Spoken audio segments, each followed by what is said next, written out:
Rais wa FC Barcelona Joan Laporta amebua hisia mseto mtandaoni baada ya kutoa kauli yenye utata lakini yenye utani mzito kuhusu imani yake na mapenzi yake kwa klabu ya Barcelona.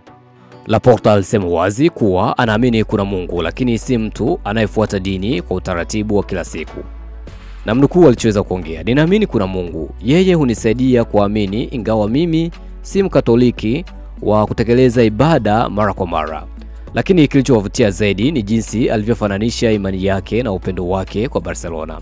Aliongeza na kusema, "Peponi kwangu ni mahali ambapo kila dakika 5 Barca wanafunga bao dhidi ya Real Madrid. Kama Mungu yupo basi yeye ni shabiki wa Barca."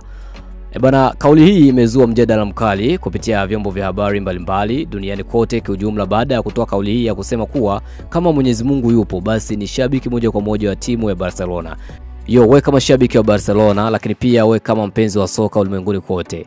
Je, kauli hii hapa ni sahihi aliyoiongea rais huu wa klabu ya FC Barcelona Laporta kuwa kama Mwenyezi Mungu yupo basi anashabikia timu ya Barcelona? Dondosha hapo chini, sema comment muhimu sana. Mimi naitwa Mr. Baro, the king of all black men _ the world wide world, that's my name. Lakini pia ukiniita crush dada utakuja kukosea na utakuja kupotea. See you another time.